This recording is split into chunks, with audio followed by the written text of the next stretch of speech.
Hey, welcome to Guitar Knobs, the guitars, gear, noise, and nonsense podcast, hosted today by these knobs. Tony Dudzik, Pick Guardian. Jared Brandon one pickups. Hey there, it's Todd Novak from, the Guitar Knobs. Ta-da, you're here. We are so happy that you are listening to our little show, That's right. the Guitar Knobs podcast. What do we do on this podcast, Tony? We like to talk to people about boutiques. Stuff. And stuff? Boutiques. That's good. What do we, Jared, help We have help them one-on-ones too, and we talk about things that you may wonder about all the time, like, you know, what pickup should I use, and what's a humbucker, what's a single But coil. getting back to what Yeah. I was saying, we talk to boutique builders of guitars and amps and pedals and Pickguards, pickguards Yes. and pickups. all and the things. tuners. So there is a very good chance that we have somebody special on the line. Who is this? My name is Grant Wilson. I own a company with my fiance called Big Ear Pedals, and I live in Nashville, Tennessee. Yeah. Perfect. Well done. Well done without even a prompt. I like that. That's right. Most of the people forget that they're on and they're like, oh, yeah, right. Sorry, that's me. Yes, as you heard, we've got Grant Wilson from Big Ear Pedals, formerly Big Ear New York, Big Ear NYC, yeah. NYC. But now they're just Big Ear Pedals, and they're down in the heart of all of the musicness down in Nashville. So we're going Nashville. to get all into that business a little bit later. We're very grateful that Grant has joined us tonight. He's got a little bit of a sore throat, so he's going to motor through it. We got a couple of announcements, and usually I just kind of breeze through the announcements, but man, they've really been piling up. So I want to call them out. Please tell us. Announce them. Tell us now. Enunciate them. Here I go.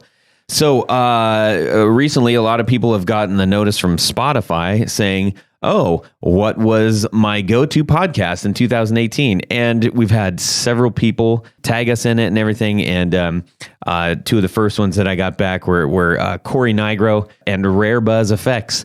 And Our they guys, man. both named us as the go-to podcast. And we really appreciate it. Thank you. Truly, we really do. Thank you. And if you haven't been listening on Spotify and you do use Spotify, then hey, make it a twofer and go listen to us on Spotify.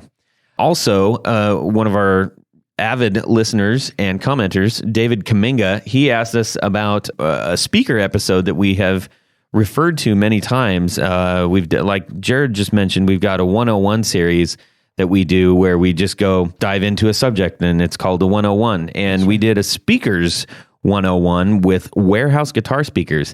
And this was episode number 58. Wow. And he's like, hey, where is that? And I said, you know where that is, buddy? Tony, where is it? It's at theguitarknobs.com. That's right. And you can get all of our episodes, although I would stay away from the early ones. They're just, they're okay. David Kaminga is a very nice gentleman. He wished me a happy birthday. Wow, check So, that out. I mean, he's He's very active. He's very So- active. Hello, Sounds David. thoughtful.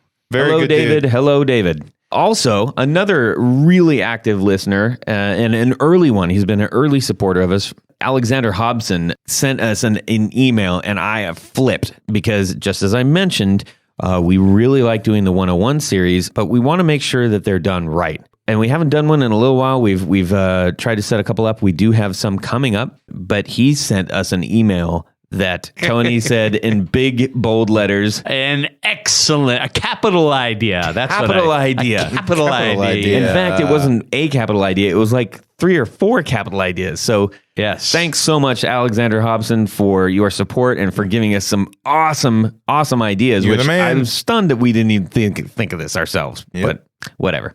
We're easily stunned. We are easily stunned. Also, I got a really great email from Oscar Roth. I'm assuming that's how you say his name, in Belgium, who wanted to find out. He just wanted to know, like, hey, are there who are the pedal builders here in Belgium? And do other people know of them? And so he did a little bit of research, and he sent me one called Mammoth Machine. And I checked it out, and I was like, ooh, those look cool. They look really cool. I haven't dug into them quite yet, but I'm very interested. And I just love the fact that he reached out and said, hey, I'm in Belgium. I'm a guitar player in Belgium and listens to your show, and I really like it. I've listened to it a long time. And here is a local pedal builder that you probably don't know of. And I didn't, but now I do. I prefer Belgian beers. Yes, I like Belgian waffles. I'm part Belgian. Are you really? I am. So that was kind of neat. Which part? My thumb. Okay. Good enough. So anyways, those are some great announcements. Those are great announcements. I will only make one more announcement at the end of this podcast, or the next time you click to listen to one of our podcasts.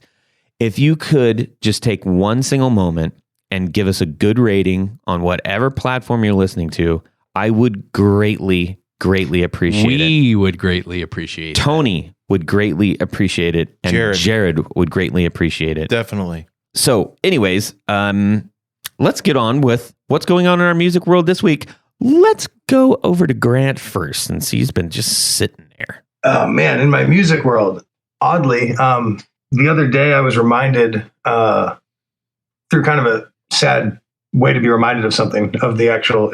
I saw the news and they brought up that it was 6-year anniversary of the Sandy Hook thing, but that reminded me of a song that I wrote many years ago, 6 years ago, I guess, and that I had recorded. And while I was working the other night, I pulled it up from the email from my friend that had mixed it, and I never did anything with it. I never released it. And I listened to it again after all these years, and I was like, I actually kind of feel okay about this now. Really? After taking, it was just an emotional thing. And it wasn't, I wrote it after that, but it wasn't about that necessarily. It was just about a lot of things that were happening all at that moment in my life. And so I just never, as is usual for me when I write music, I don't feel, it's like the same thing as like a diary sometimes. I don't want people to read my diary. If I don't have a diary, but if I did, I wouldn't want people to read it. And I don't want people in my wallet. I don't want people reading my mail. I don't want people, it's just like a thing. I think a lot of players out there probably have sort of a hidden stash of like, hey, this is a pretty emotional song, or something that you want to, use music to express yourself. Whether that's just lyrics or music. Yeah. Yeah. That's cool. Good. But so, and the funny thing is about it, the song is actually called, I didn't have a pedal called the Woodcutter yet because I didn't even have a guitar pedal company yet. But the song is called the Woodcutter. Really? Wow. Cool. Yeah. And later I named the song after the guitar pedal that I was using, which was made by the Woodcutter, which was the Proco Rat.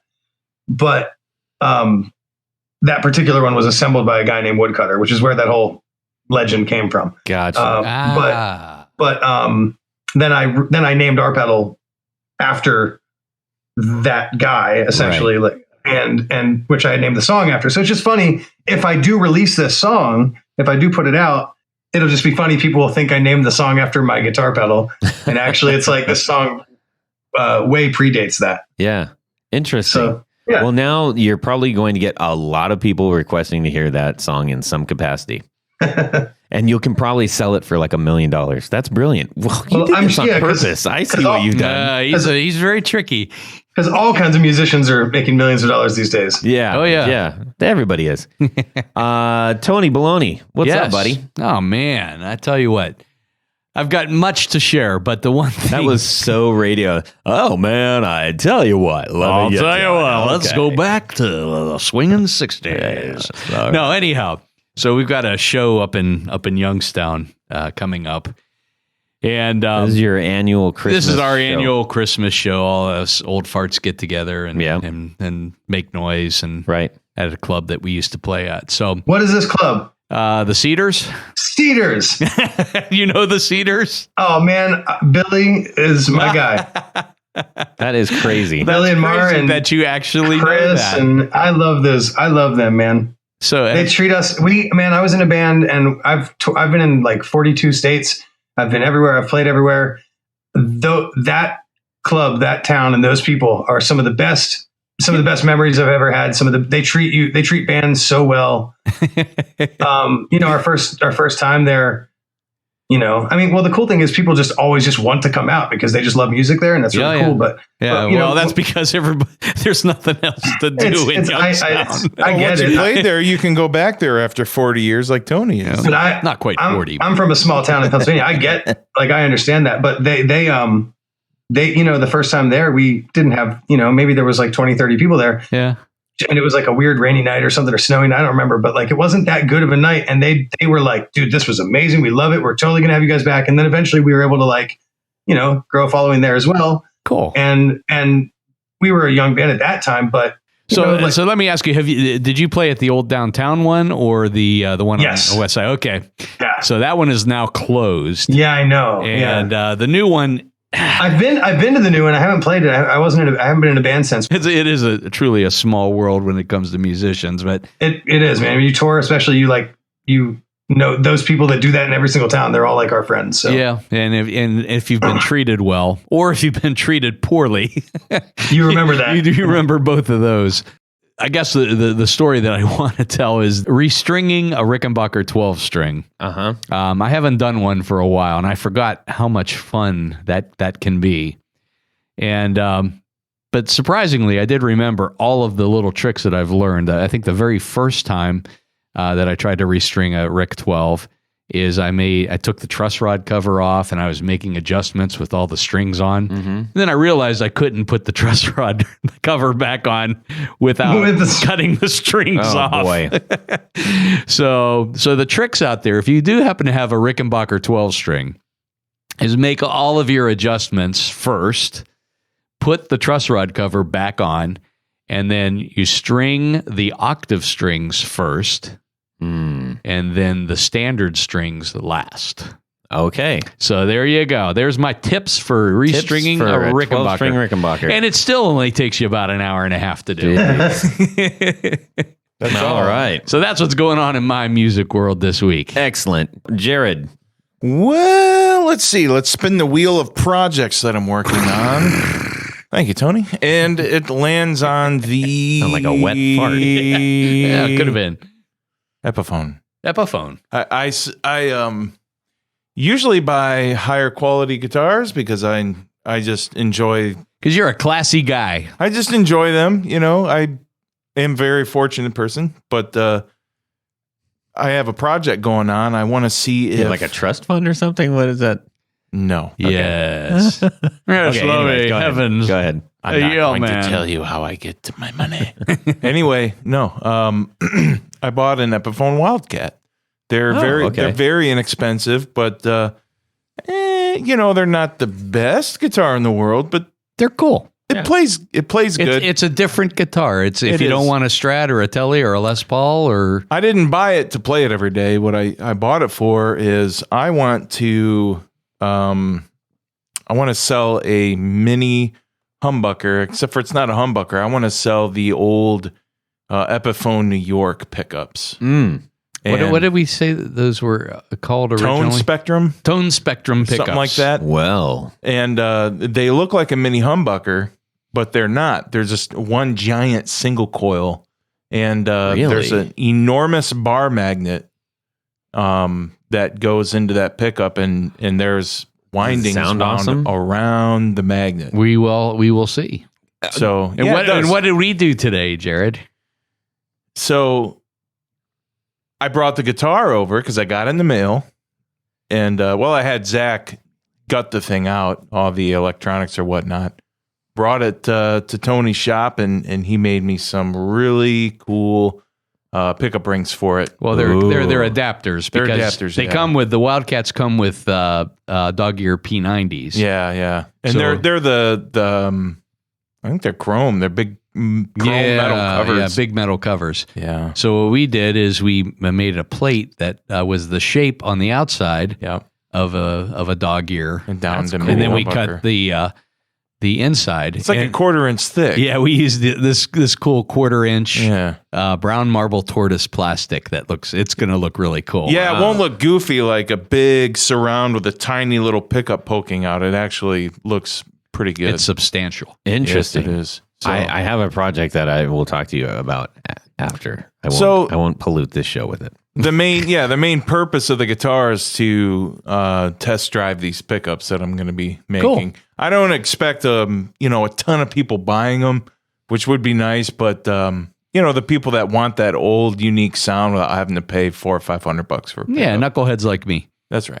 Sounds cool, man. How about you, Todd? What's going on in your musicale? I don't know why, but I just got a weird bug this week. And I make no bones about it. I'm a huge fan of the early Britpop stuff, and I was playing I was just playing a lot of the Verve on acoustic. And it was just great. So I was just sitting around. We got a lot of Christmassy stuff happen, that was happening. And I was just sitting around playing, like just playing Lucky Man by yourself with an acoustic guitar. I have that album on vinyl. It is one of the absolute greats. Yeah, it is. So that's what I did. Broke out the old, I didn't break it out. It's sitting there hanging in front of my face. So I see it all the time. It was kind of like going, hey, buddy, come on. It's that Epiphone you got, right? Give me some action there, bruh. That Epiphone guitar? No, I was doing the Art and Lutherie, this one. Okay. Yeah. Oh, yes. But that Epiphone you have does sound quite nice. It is an Epiphone EL-double-aught. Yes, that is a great guitar. Sounds like heaven. Yes, it do. Yes, it do. You know what else sounds like heaven? 1, 2, 1, 2, 3. 4 on the floor. All right, Grant from Big Ear Pedals. Tell us your 4 on the floor, bud. Okay. I love, and I don't put it at the end, the Hardwire RV7, which is like a reverb that like Digitech made Hardwire. I'm not sure if all of them, the reverb they use, they're like licensed sounds from Lexicon. So it's all these really great classic reverb sounds. And the one is this reverse reverb. Is the pedal called Hardwire? Hardwire is the company. Yeah. It was okay. So it's like a licensed product kind of thing. It looks like it was made by Digitech. It was like their like more high end, which is, okay. And they came with like this like tone lock thing, which was like, but no, I didn't mean to say Digitech didn't think out their pedals. I mean, obviously the Hardwire, I believe that's what they were going with, was like this more luxurious thing, and comes with a special rubber thing that keeps your settings intact on those metal things that I'm not going to say. Gotcha. So that pedal is amazing. The reverse reverb sound is, I actually put it early in the chain. Reverse reverb. I like that. That's cool. And I use it like to create these pads, but like an instrument, I use them early in the chain. So I use it early in the chain so I can put effects on it, and I can put like fuzz on it and make it sound crazy. But it's like a wave. It crashes. The reverb crashes in like a wave, and so I'll play like really fast picking, and it just turns into this wall, this like swelling like wave crashing thing, and then I'll distort that and put various pitch effects on it, and do all kinds that of sounds stuff. cool. Yeah. So then the pitch effects I use, it's been all kinds of things over the years, but one thing I always go back to is the Boss PS5. Mm-hmm. So this is your number 2? Yeah. Okay. I never use like 4 pedals, so it wouldn't be exactly but these are my favorite 4. Yeah, it doesn't matter. There's going to be other ones in and around them, but the Boss PS5, because you can, that's the pitch shifter, right? Yeah. Hold on 1 second. Sure. I'll be right. I'll be literally. Okay. Sorry. It was like right behind me, but so I generally only use it in octaves. And then I'll just change the speed.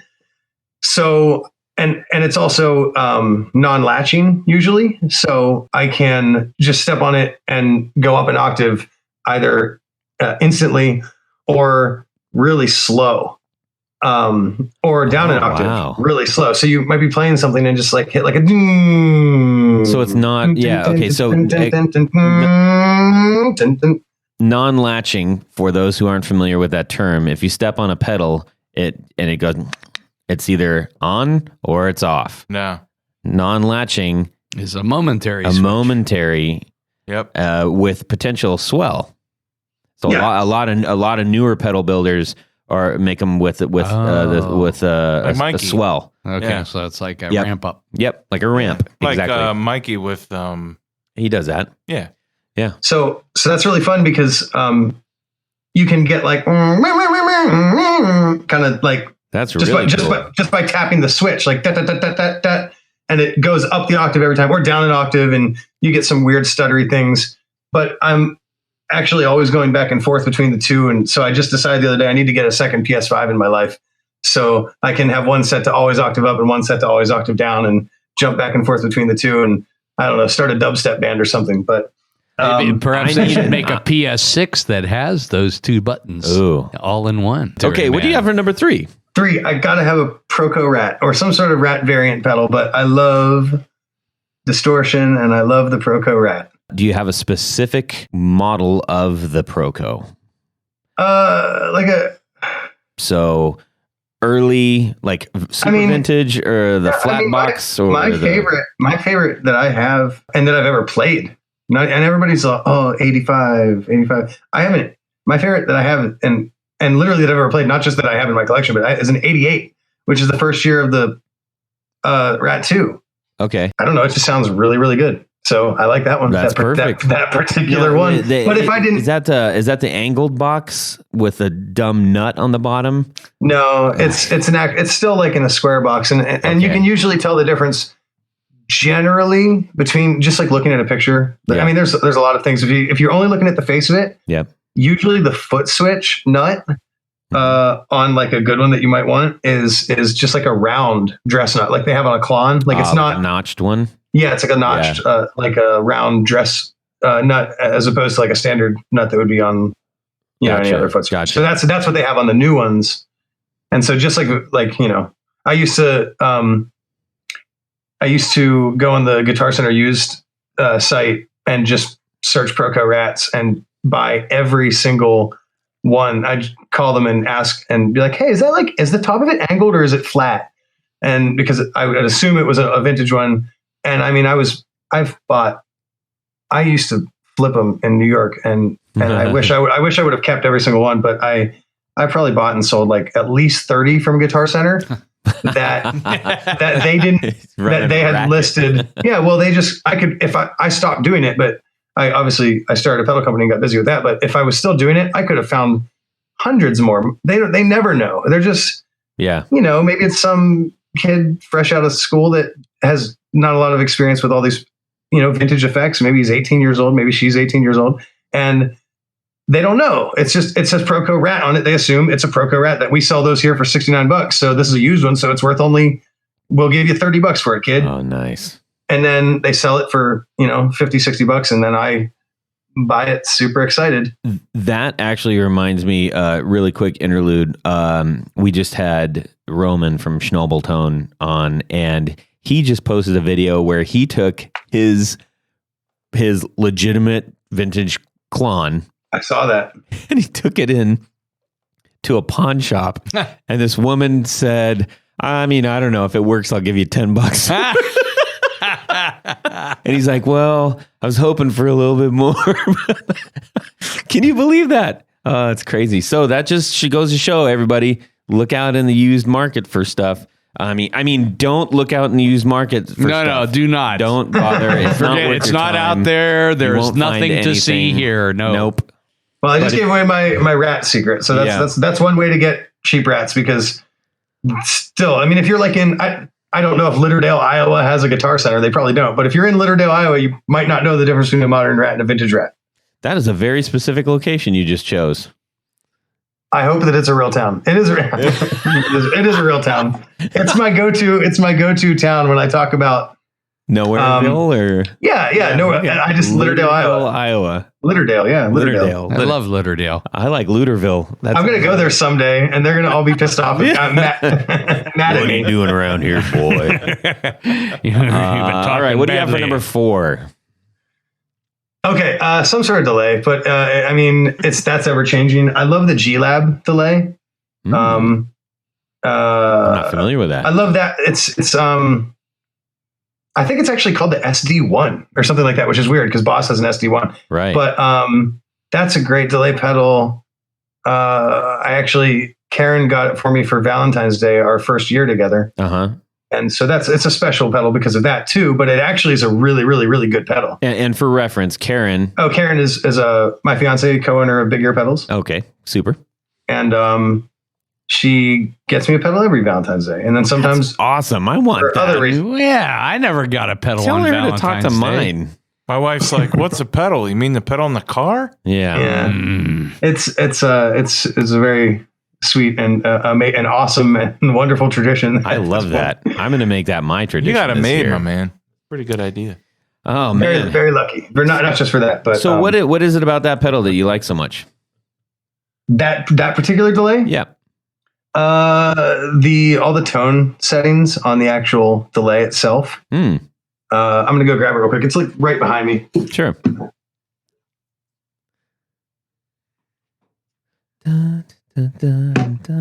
So, okay. So sorry about that.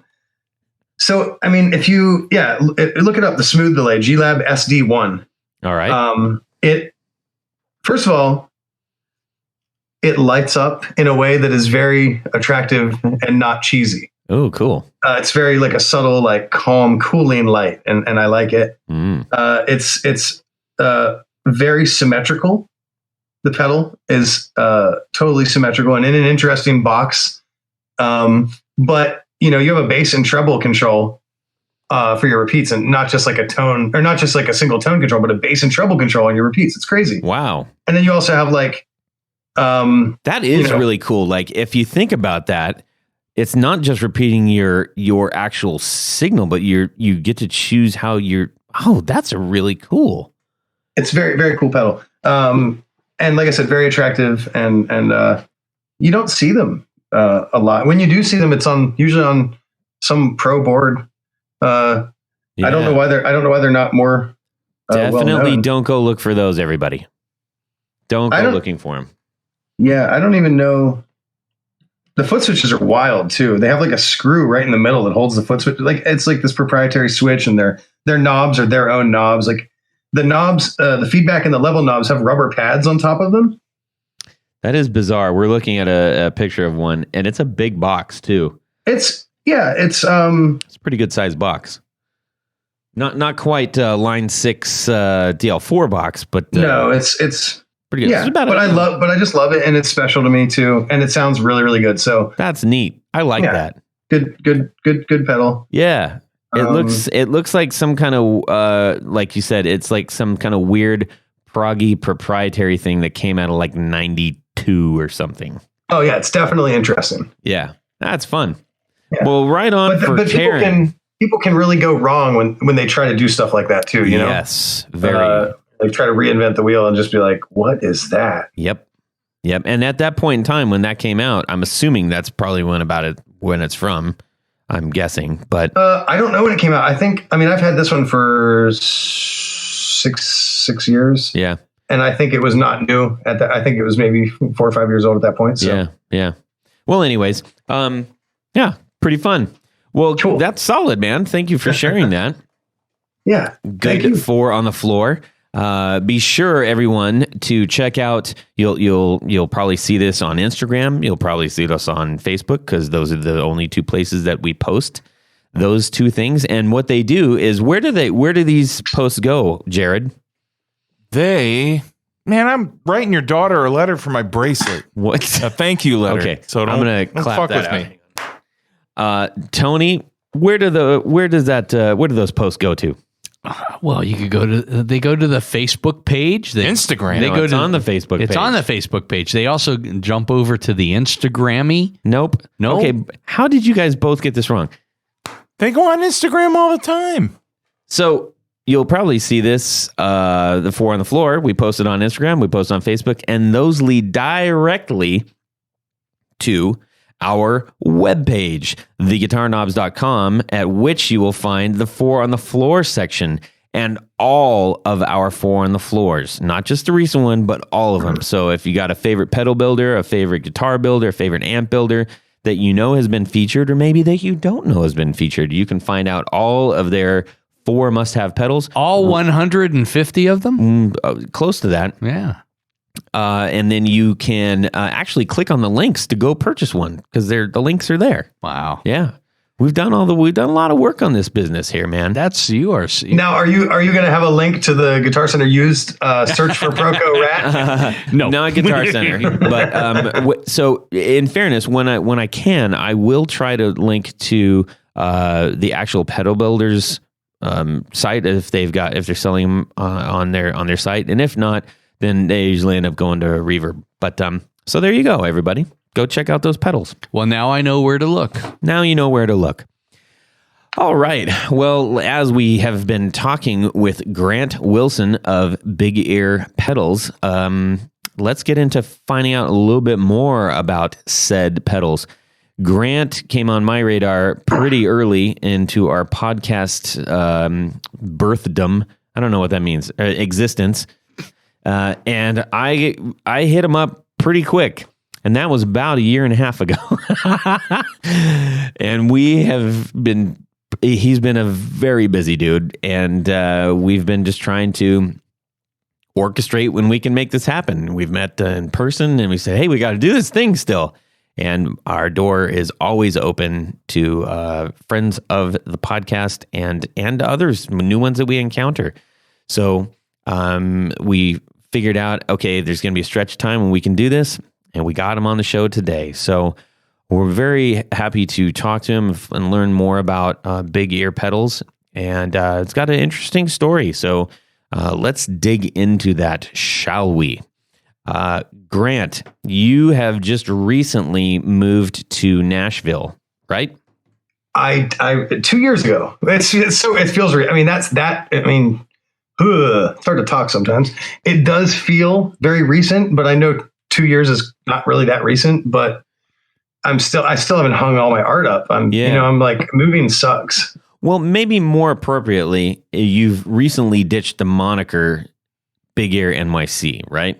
Yes, we moved to Nashville, and I was stubborn, and I was going to keep the NYC. That was our name. I didn't want to change it. I didn't want to deal with 1,001. Yeah, that's a big undertaking.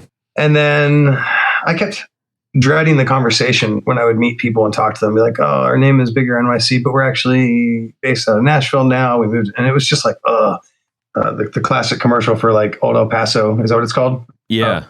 New York City. New York City. Like it's like a Pace Picante. It's almost offensive to people, to be here but be like repping NYC. Yeah, and I can see that. It begins to lose its context after a while. How has that? So, what prompted that move? That's a pretty big jump. Moving to Nashville? Yeah, Nashville's obviously a big music city, and that's where a lot of people are going. But well, that was part of it. I wanted to be obviously somewhere where there was music, and I wanted to be somewhere where rent wasn't, $2,800 for a 2-bedroom apartment in Brooklyn. It is ironic though, because Nashville is not exactly on the low end of things these days. No, but like we live in Madison, Tennessee, which is right next to Nashville. We're literally like the next town right next to it, which is still pretty affordable. And that's cool, but there's just as much music. There's just as much. Everybody's down there now, man. There's just as much music. There's just so many people touring through this town and stopping here. It's an attraction. And so I'm able to do the same things. I'm able to meet up with people and, show pedals and do what I do. So Grant, for our listeners who may not be familiar with all of the pedals that you offer, could you kind of give us a rundown of the pedals you offer and maybe give us a peek into some that might be coming down the pike? And for whoever's listening, understand you're not going to go like through 35 pedals here. So take it easy. I'm going to do 4. Yes. Yeah. Which actually is about to change. In fact, so you did kind of hint at something, but there is something in the works and that I'm very, very stupidly excited about. But we have a pedal called the Loaf, which is a big, fat, woolly, it's a silicon fuzz, but that doesn't really matter. Doesn't mean much. Well, I'm not saying it doesn't matter. I'm saying the word itself doesn't matter. Yes. Like that's like, I have almost 50 fuzzes in my collection. And a lot of them are silicon fuzzes, and then some of them are germanium fuzzes. But that doesn't mean like I might really love one and hate another one. Yep, there's no difference. Well, no, there is, but yeah. The problem. I didn't mean it like that, but yes. You know what I mean. You know what I mean. It's not that. It's not that the word matters or that changes anything. But I do think if you listen to it and check it out, you'll be like, oh, that's good. Yeah, that's I good. would agree. Yeah. I've got some silicone ones that I absolutely love, and I got some germanium ones that and don't listen to me. I'm just clowning around. Well, I just meant the Loaf in general, in particular. Yeah. It's just a good sounding pedal. In my opinion, it was our first pedal, and so I'm very, very much still, I like it a lot, Awesome. But also because it doesn't have all the sauce. It's not like a Big Muff. It's not like a fuzz face. It doesn't have, it's like a medium gain fuzz. So, and when did you release that? What year you remember what year that was? Of 2013. Okay. So you've got the 5th anniversary edition coming out. Well, Yeah. So Maybe. yeah. So it's been 5 years. I think I shipped the first loaves on the 20th or 21st. I don't remember that. yeah. But anyway, so 2013, the end of 2013, beginning of 2014 is like when they hit people's mailboxes. Then we made the Frank and the woodcutter, and Frank is like a low gain drive kind of clean boost. The name is, what the pedal is. It's a very Frank pedal, and that was kind of the nobody gets that. Can I be frank with you? Yes. It's what the pedal is. I mean, that's It's just just like, what does it do? It's gain. and the loaf is loafy. And the woodcutter, while people think that they're like, oh, it's like a chainsaw, like it's like a distort. And I'm like, no, actually, we made basically a recreation of that pedal of mine that I talked about earlier. Yep. The purple rat. Yeah, I will. I don't know. See how much I can really say about whenever I get into saying words when I'm directly relating to my pedal. Mm-hmm. So I like kind of avoid all that stuff. I mean, I think it's fine. Like you're just paying homage to something. Yeah. Well, we always just say that, like a Kalamazoo classic or Yeah. on my website, I think I say that it, a pedal that is named after your favorite pizza loving rodent. If you remember the New York pizza rat, this one from my collection just sounds so good that we recreated it. That's cool. And it is slightly different than others, but not by much, but that's not really what it's about. It's literally a tribute. And so we named it after the guy that built that particular unit. The thing with those pedals is that they, like the builder, whoever built the pedal, their name would go on the inside of the pedal on like a little label across the inside, like across the pots. They would like print it on a dot matrix printer, like back in the day. And so there's all these different names of all the people that worked there over the years. And at some point, people started saying that the woodcutter variant just sounded better, which is like not possible really, unless you're some hippie that believes that like his spirit like got into it in some way. Like he was a really vibey dude, man, and like you know what I'm saying. So like it's like somehow his energy, like whatever. So I don't know, but people would say I can understand how that lore works its way into a lot of different things. Paint, certainly pickups, I mean necks. We live on that stuff. It's the wizardry. So I mean, you're going to find an old rat that sounds really good or really bad, depending on who made it. And it has nothing to do with who made it. If you'll get that one with that little 1% more that you're like, oh my goodness, this is. It's just like a guitar. With mine, it almost sounds like there's like a slight like clean blend, and that changes everything. Everything. You can have all the gain all the way up, but you still hear everything. Yeah, I can totally understand why that would be appealing in a rat. I have a rat, and it is sort of like rat on, rat off. Yeah. And it's just nice to have this little bit so that even the chunkiest chord is all there and you hear everything, you hear every note, and it's fairly uncommon in that type of pedal. So that's what that pedal is. And we named it the woodcutter because mine was named after that guy. I actually found out that the woodcutter has passed away many years ago, like 10, 12 years ago. So it's a tribute pedal. It's got the reverse filter control, which we called tone. Which people have asked us about that. It's still a filter knob, but it's called tone because I'm all about symmetry, and gain has 4 letters and tone has 4 letters. Filter does not. So then you have and then L is our most recent, I guess, pedal. And it's like a slightly modulated reverb. Explain slightly modulated. Well, it's not like a modulated reverb like you would think, like 80s. Like an RV5 or whatever is it? The Boss RV5 modulated reverb, which is like amazing, but it's not that type of modulation. It's more like makes you feel like a buoy in the ocean, like just like a little, like you're just like floating, like just a little up and down motion. I feel like Christopher Cross is gonna like come walking in our sailing takes me away.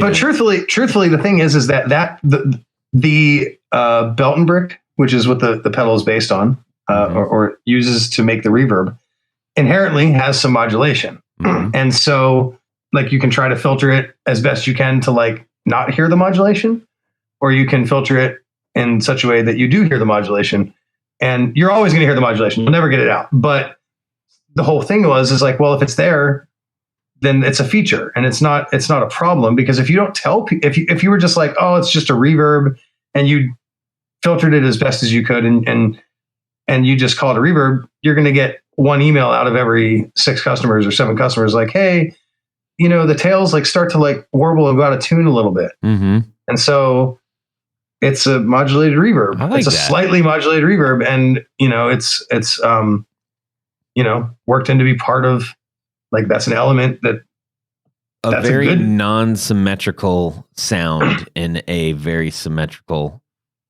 offering. yeah, it's a good thing. So it's not a, I like that. it's a Little feature. warble on it.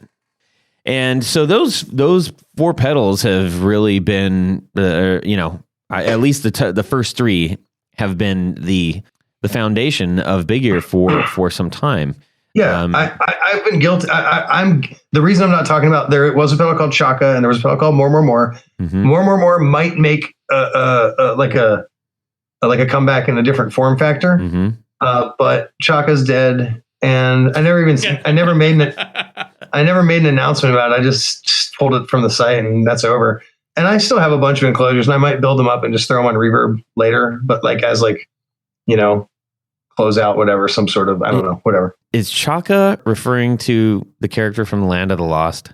Please no, tell me it is. Oh no, it's actually, well, in a roundabout way, yes, but no, it's named after a famous LA graffiti artist. Who got his name from the character from Land of the Lost. Comes full circle. I used to love that show. Oh. Yeah. And L, our reverb pedal, is also named after a Brooklyn graffiti artist she's rad. She's this crazy chick that like climbs like, 6-story buildings and tags the sides of them, that like, it's like, I would be so scared to even look at, I like when an airplane flies over when you're driving, Mm-hmm. like I almost wreck the car every single time. I get so like, Stop doing that. like heights are, well, I can't, sometimes they just go flying places, they're airplanes. But, so Elle's really cool. And so mad respect to her, That's cool. for being in that world and doing what she does. And Chaka, if you ever, I'm sure you've seen the music video for Smells Like Teen Spirit. Dave Grohl's drum head, he spray painted Chaka on his drum head. And as a kid, I always thought, like at first I wondered what it was. And then I thought maybe it's like, that's the type of drums he was using. Mm-hmm. Chaka drums. And so, there was probably a minute where I was like, I want Chaka drums, And then years later, I found out that he was commemorating this dude who was this like legend in LA, like the punk rock scene at that time.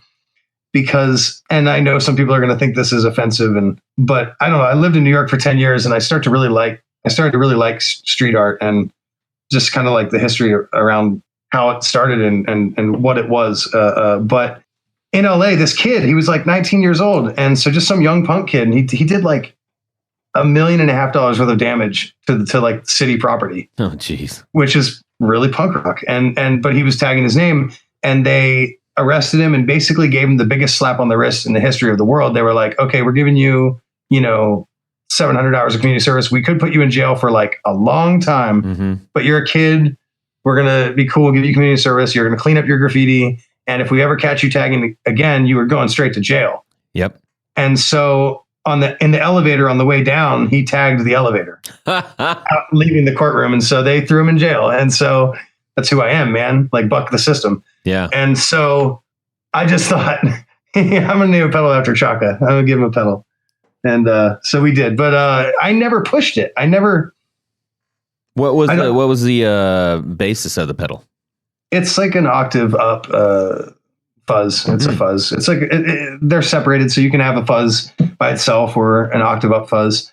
But I never pushed it. I don't even think we ever ourselves made a demo of it, because Gearman Dude made a demo, and then I was like, that's good enough. And it wasn't my, I don't know, it wasn't my main area of interest. So we have new interests. Yeah, and yes, I do. And are you going to share anything about those new interests, or are you going to keep that a secret? I can tell you some things about it, and I'm very, very excited to say, because I wasn't sure where we stood when I just did the Simon the Magpie podcast, and and I wasn't sure where I was with the designer at the time. We were still working things out, but I can say now officially that we're working with Neil Graham from Dr. Scientist. He is doing the digital design for our next pedal, and Neil is awesome and has been. I just really like. I've never met him in real life. Yep. In real life, I mean, we chat on Instagram, and we're in a forum together, like a Discord group. Digital life. Yeah. So, but I just really like the guy just from the conversation We're we in had. digital life right now, not in real life.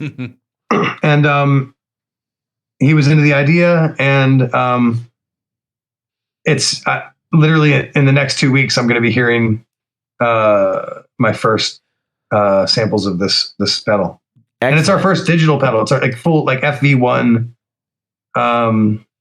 entering that world, but it's still very much a big ear pedal. It's still very user friendly, very simple and easy, while being fairly complex at the same time. If that makes any sense. But I gotcha. It's simple and easy to use. Excellent. Like I like that. I like Well, you can turn a knob and when and this actually comes out, this will come out in a couple weeks. So actually, if you're listening to it, we will have recorded it a few weeks back, and so you will be even closer to maybe the release of what this pedal may be. So everybody, keep your shirts and shorts and all your clothing items on in anticipation for this pedal release. You were talking about.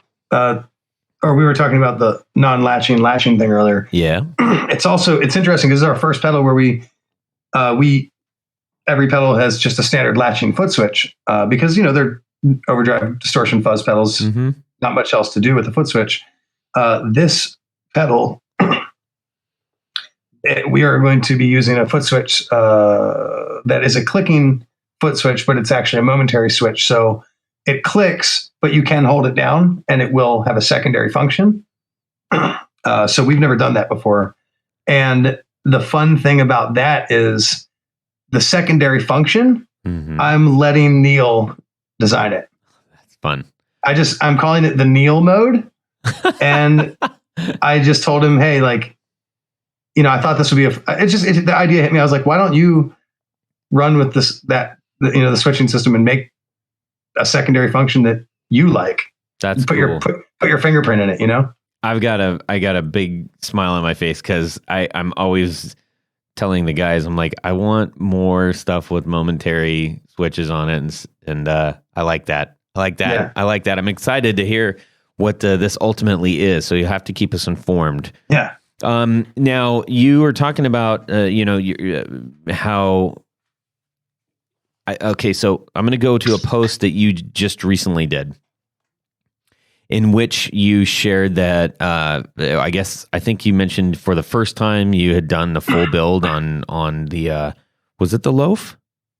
Yes. So it was like after all this time, you finally built your first loaf, and I had to read that a couple times, and I was like, wow. Okay, I said wow for a couple of reasons. Number one, because I think that there are more people that are building that kind of keep the sort of collaborative builds or designed by someone else builds or built somewhere else builds. They kind of keep that to themselves, and you just like threw that out there. Because that's a bunch of bull crap. I edited myself there for you because I care about you, and also because people have like really crazy, stupid egos. Yeah, I appreciated that because I was like, wow.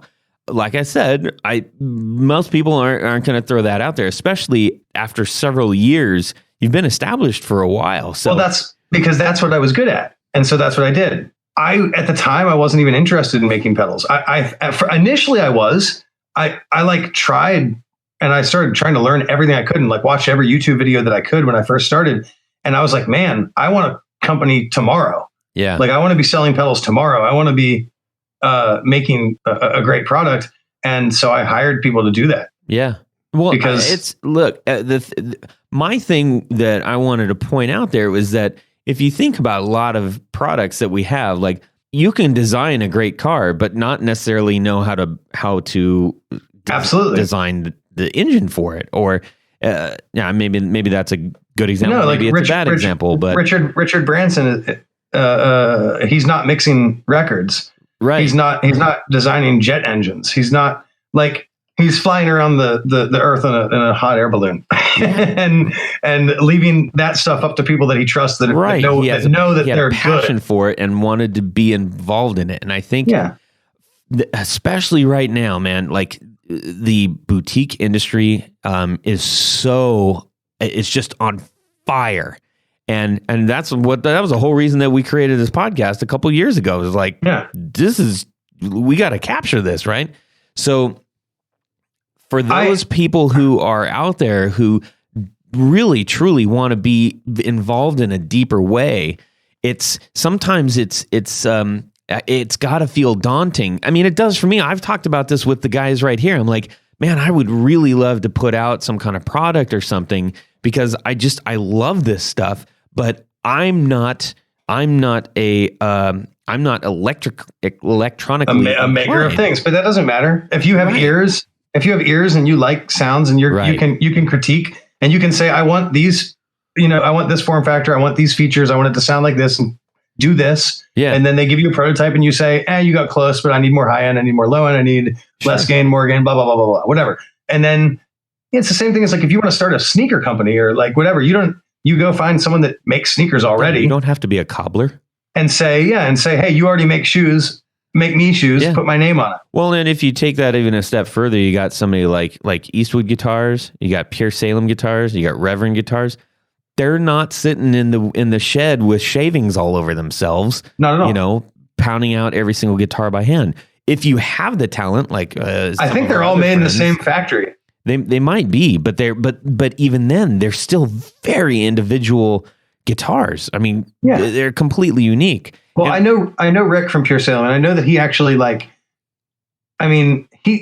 they set them up. Yeah, they do take the time to set them up. The way he'll design though is like he'll be like, I found this like vintage guitar that I really like, and I like these appointments of it. I like this pickguard shape, but but the body maybe change here, there, change whatever. Yep. But yet I really like these pickups from this other guitar. Yep. Or I like the positioning of them, or I like whatever, and so he'll like take and send like multiple images or whatever, and like and they make these really amazing amalgamations just from his brain. Like he's seeing like if we added this and this and this and this, and then the artist or whatever will send him back like, here is all those things matched together, and he makes these cool guitars. And like believe it or not, my favorite guitar that I own I have 21 guitars, the one I play the most is my Pure Salem La Flaca. I love that guitar. I played that. Did you is that the one that did you bring that to the? I had it at NAMM. I played that. I played the black one with the big thing. I love that thing. That thing is so good. It's such a good guitar. It's so funny because when we were sitting there, I talked to Rick about this when we had him on the show, and I said when I got there, I was playing all these guitars, and then I got to the La Flaca, and I did not want to put that guitar down, and that was your guitar. Well, okay, so. It is, I will say, arguably, it was the best setup one because I had Dave Johnson from Scale Model Guitars in Nashville set that one up, and he's just incredible. So if you don't know Scale Model Guitars, not that the other ones aren't, the other ones played really good. They're great guitars, but Dave makes a great guitar. Like just play like, holy moly, what is going on here?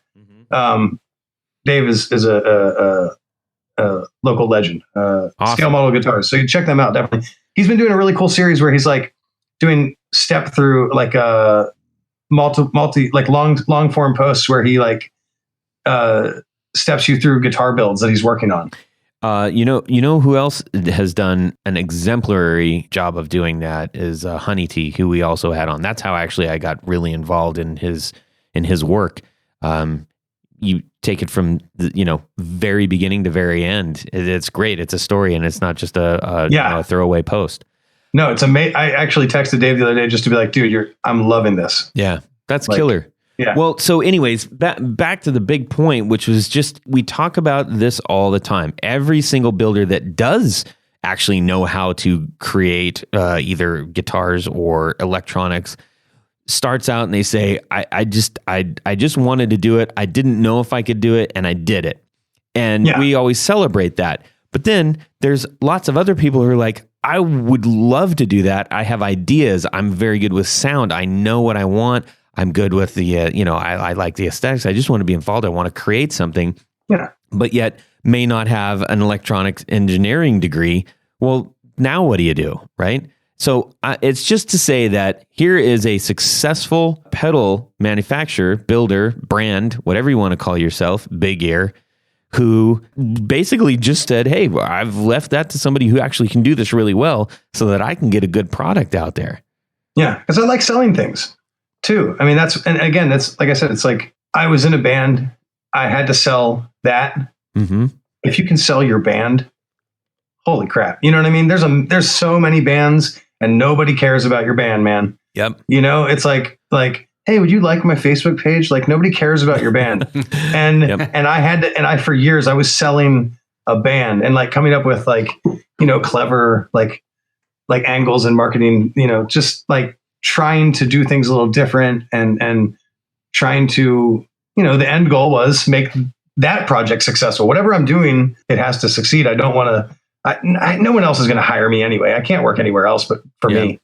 So it has to work. Yeah. So the big question is, so I wasn't going to screw around. You know what I mean? That was, I guess why. No, that totally makes sense. I think that's great. And I really like that we get to hear that part of the story. Yeah. So are you going to end up selling that first pedal? I'm sending it to my friend, Andrew Horowitz. He has the very first, he has the number 3 loaf, which is, I have number 1 and number 2.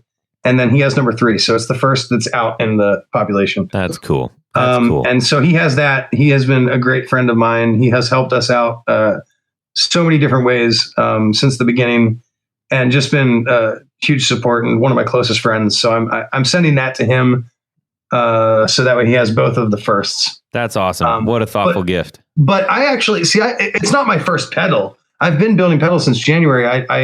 And then I've actually been... it's funny. I just put up a post.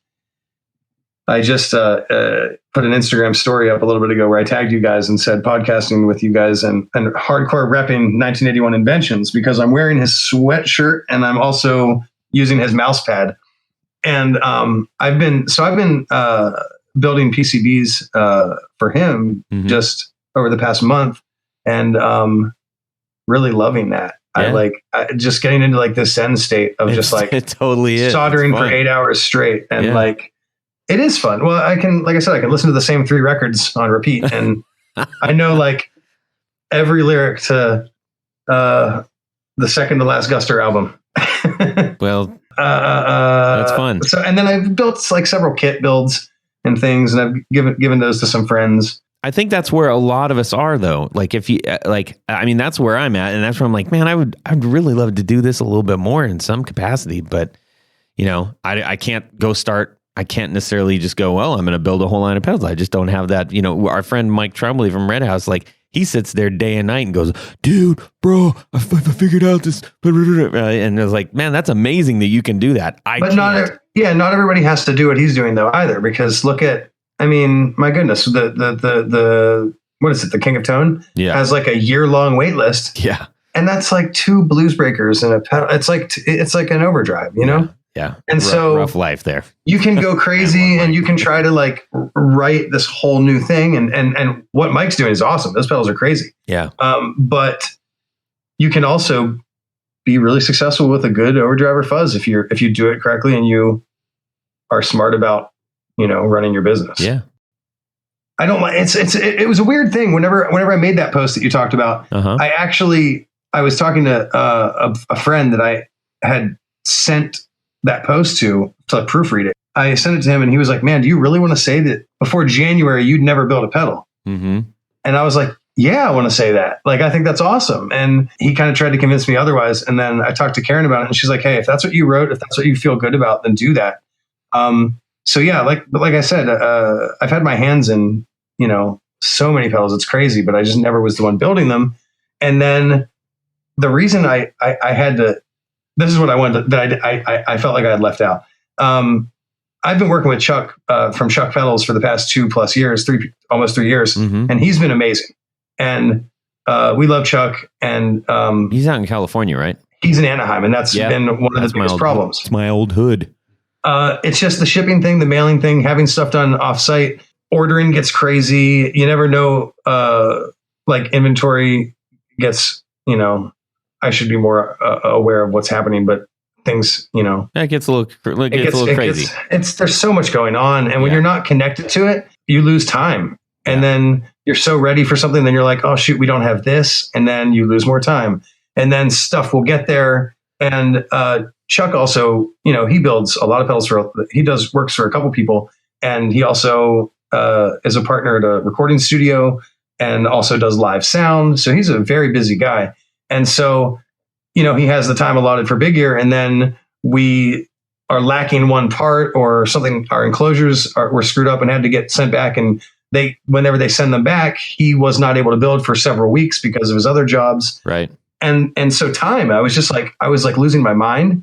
And so we decided to move everything to Nashville, and we were trying to figure out, we've had a handful of people have emailed us, since we moved here that we're seeking employment. And I saved all the emails, but I was like, that we don't do anything here other than, well, that's not true. We don't build the actual pedals. We do, finish them here and do all packing, shipping, run the business. I mean, there's a lot of stuff to do, but now that we finally are building, I was like, I'm going to, reach out to a couple of these people, but I need to know everything first and know everything, how everything works. And so I'm literally teaching myself every single process. And now I'm doing all the ordering too, which Chuck did some of the ordering for some of the parts and did the PCB ordering. So there's just so many things that I have to learn now, but it's, oh my goodness, I've never felt so good about something. That's awesome. Yeah, it's exciting. And like, I'm learning like a new thing, or I'm not learning it. I've already learned it. What I'm doing is getting faster at it. Cause I'm still slow. Yeah. I'm really meticulous and really anal. Skills. Yeah, I got to get faster. That's my thing. Cause I have a lot of orders right now and I'm really slow, and I will get faster. All right. So everybody be patient if you have ordered. Yeah. Yeah. Well, dude, thanks so much for sharing that whole story with us. It was great to finally hear all of that. I knew that you had an interesting one bottled up, waiting to get out. So we are going to move to our Would You Rather. All right. Thank you very much. All right. This week's Would You Rather. It's kind of simple. It's a very simple one. So you're at your gig and you realize you forgot one of your guitars that you usually have tuned a half step higher than usual. Well, why would you even bother doing that? Just play it straight, baby. Would you rather? You've got your Todd Novak signature Stratocaster. Okay. Yeah. Right. Are you going to use your capo, or are you going to actually take the time to tune it a half step up? Okay. Tony Baloney, what are you doing? So let's just this comes out of it's a long way to the top if you want to rock and roll. Okay. And everybody writes it out in A. Which it is. However, when they recorded it, especially with the bagpipes apparently can't play in the key of A. Right. So everything has been transposed up a half step. That's a good reason. That's great. That's the reason. Solid. That's a solid reason. So okay. This was Tony's Would You Rather, by the way. It is mine, by the way. All right. Because it is. I think it lends. Do you like the use of a capo, the mechanical capo, especially on electric guitar? I mean, or do you spend, as Jared said, the extra time to tune it up? Okay. Good. That's a great question. So answer it. I'm going to use the capo. Okay. Only because I'm lazy. Okay. And in some cases, it actually works out better. Although the problem I run into with capos, if you're not playing just first position chords, the dots start getting mixed up. Dreadful. Show me the dots. Yeah. Kind of got to play by ear in that case. Yeah. But I'll tell you what, I'll just play cowboy chords and there you go. Stay in the first position. Giddy up. Jared? I am going to spend a little time, have the lead singer tell a few jokes, and I'm going to tune that guitar up. Okay. That's what I'm doing. And my reasoning is, what if the capo, it's got a heavy pinch and it just it makes the strings Tweaks go out it of tune. Yeah, or not enough pinch, and then you get a buzz. And yeah, one or the other. So I'm gonna go the safe way. Take a little time. And Okay. tune it up. Grant, what are you doing? Taking a pitch shifter and turn it on latching and turn it up. There it is, right there. That is not an option. I'm the pedal guy. Okay. Yeah, I don't know. Is there a problem with capos? I heard someone go, like, what's wrong with capos? Some people, I think, at least on the electric side, people feel that that's like a crutch or something. I don't know. Well, in this situation, I don't think it is. I think if you're like one of those, like, the people that play the acoustic guitar and they like hit it and slap it and stuff, and like it's all like open tuned and like they use a capo, and that's a cheating device because they know like 2 like chord shapes, and then they like have it's tuned to whatever chord. Thank and you they for saying that. Yeah. that's cheating. But I think if it's just like, I need to be a half step higher and I have like 13 seconds to do it, throw a capo on there, man. If you do have a lead singer that's funny, then cool. But if your lead singer is like my ex-lead singer, he was just an awkward, weird dude that would stand there and say stuff, and people would be like, all right, play music, man. Yep. Well, and speaking of another trick, we had talked about me restringing a Rick 12 string. A lot of studio guys that use Rick 12s actually tune down a half step and capo on the first fret. And for some reason, that change in scale length works much better with a Rick 12. Wow. Interesting. I'll remember that time when I'm never recording with a 12-string Rick. I use a capo. All the time. Side note or side whatever. I use a capo when I'm restringing my La Flaca because it has a Bigsby on it. And so I don't know if you know that trick, but like you get the string, lock put them the in. string on, get it to tension, lock it with a capo. Yep. Oh man, saved my life when I learned that. Yep. I am going to also go with the capo, and for what it's worth, 2 of my favorite guitar players of all time, Noel Gallagher and Johnny Marr, both are very big friends of the capo. So I'm going with that, and then I'm going to smash that Stratocaster right after I finish playing. All right. Todd Novak signature Strat. Yeah. Hey, just because you just said what you just said, I'm throwing it back to the new thing that we're coming out with. You're going to love it, Todd. Oh, excellent. I can't wait to see this. You got me. I'm tickled now. Woo. Yeah. All but right. You'll know why then later. But okay, so we got a couple things we're going to wrap up with. First of all, I want to say humongous thanks to Grant for doing this. Thank you very much. Yes. Grant, where can people find you? who's looking for me? I want to buy a pedal. Some guy from New York. Want a pedal? Oh man, Big Ear Pedals. Pretty much anywhere, Big Ear Pedals. Okay. You know, our Facebook is still Big Ear NYC because I can't get it changed. I'm trying to get it changed. If I can't get it changed, I'm just going to have to start a new one, and that one will be an archive page, or maybe I can link them, but I'm not sure what's going on there.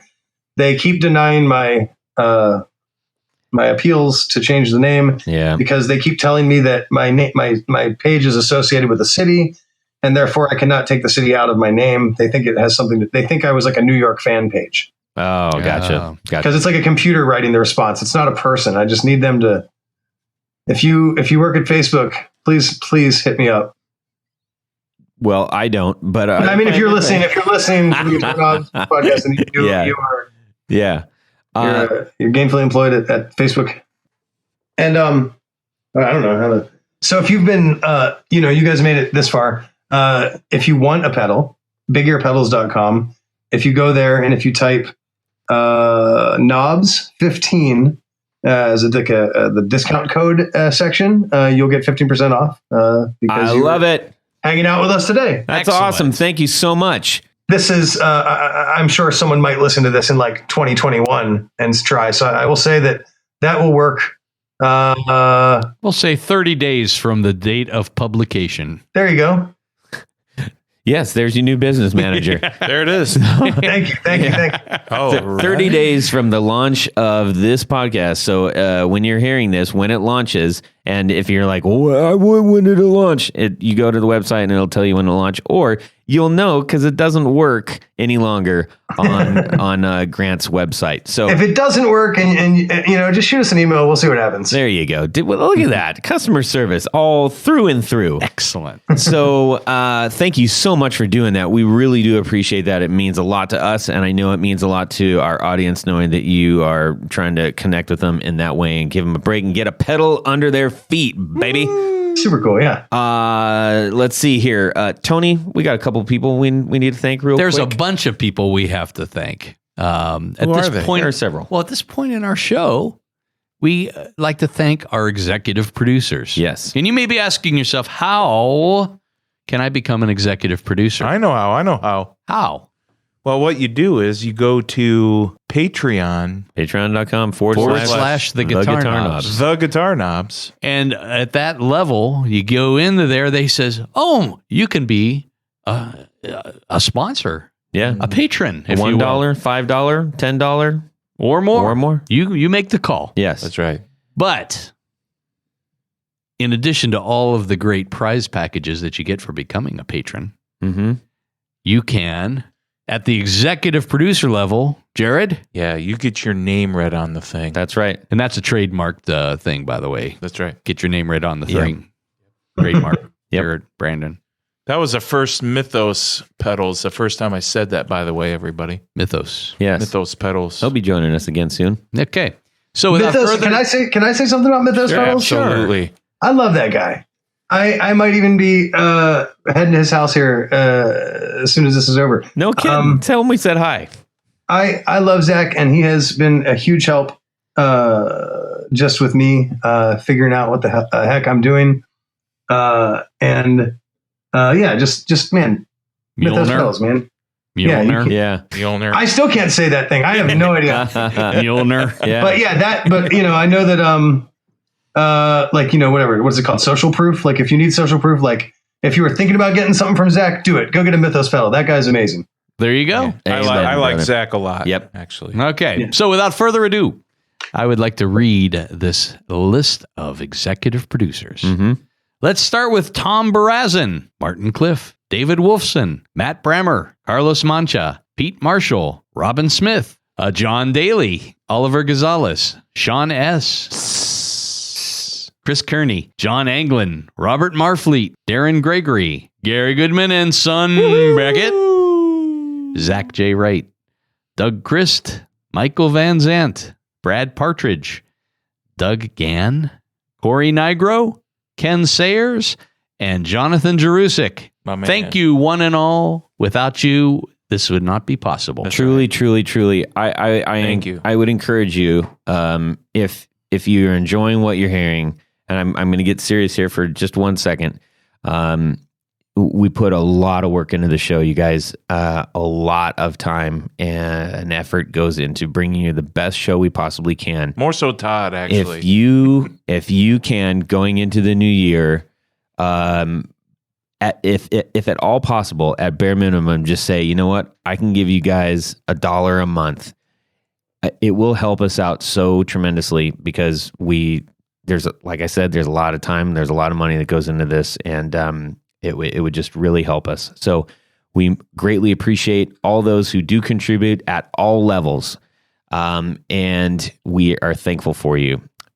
Tony, where can people find you? Well, let's just say you need a custom pick guard. I'm changing pickups. I want to put some sort of crazy D'Armond pickup into a Telecaster or whatever. Or whatever. Why not? Whatever.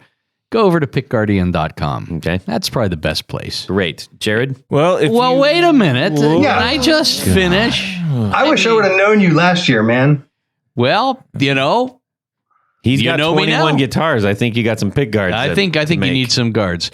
So you can contact me through the website or go to info@pickguardian.com. If you want to see some of the projects I've been working on, go over to Instagram, and that's at pickguardian and the number 1. Mm-hmm. Jared.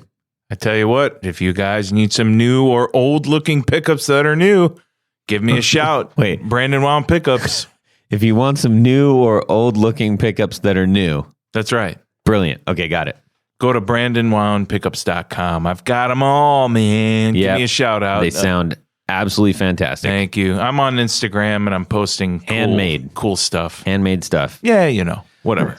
All right, you can send me a note at Todd at theguitarknobs.com. That's the old email thing. You can also drop me a DM on Instagram. Our Instagram game is nice. in effect, and we are always thrilled to hear from you, and we'll do our best to get back to you. We've got a lot coming for you in the new year we're very excited about. Until then, thank you, Grant Wilson from Big Ear Pedals. Dude, thank you, God. Thank you, all of you guys. And dude, seriously, sorry it took so darn long to make this happen. No no worries. worries, man. It was a pleasure. Yes. Everybody else, have a great guitar week and subscribe. Yeah. That is a big cockroach in that box. Well, that's it for these knobs. Please visit our Patreon page at patreon.com/theguitarknobs. Visit our website at theguitarknobs.com for all of our past episodes, 4 on the Floor blog, and other good stuff. You can connect with us on social too at our Facebook page and share your gear and stories on our Facebook group. Also, be sure to check out our Instagram at Guitar Knobs. Catch you next time.